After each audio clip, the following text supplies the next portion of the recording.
अगर हम मौजूदा हाल में देखें तो साउथ में बीजेपी का असर थोड़ा सा कम है एज कंपेयर टू नॉर्थ, है ना।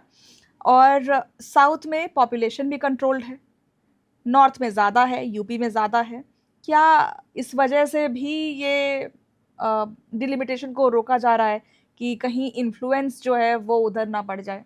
नहीं, अगर क्योंकि किसी अगर डिलिमिटेशन होगा तो वहाँ सीटें बढ़ेंगी, क्योंकि ऐसा कहा जाता है कि जिसकी यूपी उसी की सरकार, उसी की गद्दी, वही पीएम, है ना। तो तो अगर यूपी में, चलिए वाजिब बात है कि यूपी में ही बढ़ेगा, लेकिन अगर वहाँ भी सीटें बढ़ जाती हैं एज कंपेयर टू यूपी, तो वहाँ वो जो सीटें हैं या फिर वोट्स हैं वो बंटने के चांसेस बढ़ जाते हैं। देखिए, वो तो उसका ही तो मैं बात कह रहा हूँ कि अगर ऐसी चीज़ें हैं हम्म। तो इसका एक समाधान निकाला जाना चाहिए। मैं नहीं चाहता, मेरा ये कोई तर्क नहीं है कि साउथ को इसमें के साथ अन्याय हो, लेकिन साउथ के साथ अन्याय हो सकता है इसकी संभावना पे हम बात कर रहे हैं। नॉर्थ के साथ तो ऑलरेडी 50 साल से हो रहा है, उस बिल्कुल। पे हम क्यों नहीं बात कर रहे हैं? भाई, अगर साउथ को नुकसान हो सकता है भविष्य में, इस बात पे मैं मान रहा हूँ और होना नहीं चाहिए, लेकिन नॉर्थ का जो 50 साल से नुकसान हो रहा है उस पे क्यों नहीं बात हो रही है? बिल्कुल। और अगर हो रही है तो इसके बीच का कोई रास्ता होगा ना।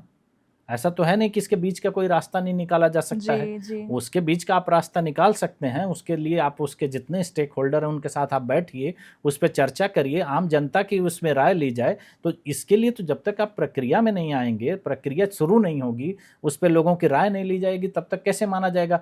ये तो मनगढ़ंत तरीके से मान सही लिया गया बात है। ना। जी जी। इसमें तो किसी से कोई राय ली नहीं जा रही है, हम अपने मनगढ़ंत तरीकों से मान चुके हैं कि डिलिमिटेशन का फायदा ये है, डिलिमिटेशन का नुकसान ये है।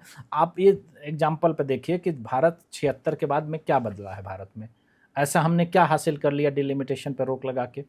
कोई भी राजनीतिक दल, एकाध अगर अपवाद को आप छोड़ दीजिए, कि जितने भी आज के डेट में बड़े नेता हैं, जिनको आप बड़े नेता कह रहे हैं, किसी भी क्षेत्र में किसी की जगह पर, उन सबकी उत्पत्ति डिलिमिटेशन से पहले हुई है। डिलिमिटेशन के बाद आप किसी भी राजनीतिक व्यक्ति को जो राजनीति के शीर्ष पे पहुंचा हो आप नहीं पा पाएंगे, क्योंकि उनको मौका ही नहीं मिला। आम आदमी के बीच से पैदा हुआ कोई नेता आप 76 के बाद से बता दीजिए, अगर भारत की राजनीति में छाया हो तो आप बताइए। क्योंकि जब आप आम आदमी को राजनीति में आने ही नहीं देंगे तो उसका प्रभाव कैसे पड़ेगा? जी। और बात कर रहे हैं और कि आप, शायद अगर डिलिमिटेशन लागू होता तो लोकतंत्र की जो छवि है आज वो कुछ और होती भारत में। भारत में आज एक बात बताइए, अगर हम 2011 की जनसंख्या के अनुसार हमारे पास 1200 से ज्यादा सांसद होते तो उनकी कार्य क्षमता बढ़ती। जी। आम आदमी, देखिए हमारे देश के संविधान में जो संसद का स्थान है वो इसलिए रखा गया है कि वो कनेक्ट करता है आम जनता से। उसके लिए तो अगर मान लीजिए कि अगर डिक्टेटरशिप भी लागू हो जाए देश में, तब भी तो ये ब्यूरोक्रेसी तब भी काम करेगी, ऐसा नहीं है कि नहीं काम करेगी। बिल्कुल। लेकिन जनप्रतिनिधि का मतलब क्या होता है? जनता की आवाज। जब हम सांसद भेजते हैं या विधायक भेजते हैं तो हम ये मान के चलते हैं कि हमारे क्षेत्र की आवाज वहां पर जाके उठाई जाएगी। तो जब हमारे क्षेत्र की आवाज ही वहां नहीं उठ पा रही है, लोग बढ़ रहे हैं, जनरेशन में कितना बदलाव आया, 50 साल की जनरेशन बदल गई, हमारे नेता नहीं बदल पा रहे हैं। आज भी आपको देखने को मिल रहा है कि हमारे देश में ऐसे ऐसे राजनीति में व्यक्ति हैं जिनको पढ़ना लिखना नहीं आता है, लेकिन वो हैं। हम आज के डेट में विज्ञान कितनी तरक्की कर गया, दुनिया कितनी तरक्की कर गई, हम टेक्नोलॉजी में कितने आगे चले गए, लेकिन क्या वो चीज़ राजनीति में दिखती है? नहीं। क्यों नहीं दिखती है?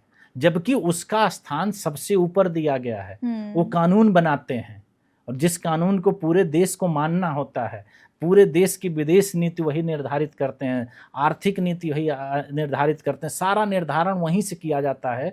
और अगर वहाँ पर न्याय नहीं हो रहा है तो आप ये सोचिए कि हम किस लोकतंत्र में रह रहे हैं और इस लोकतंत्र का भविष्य क्या है।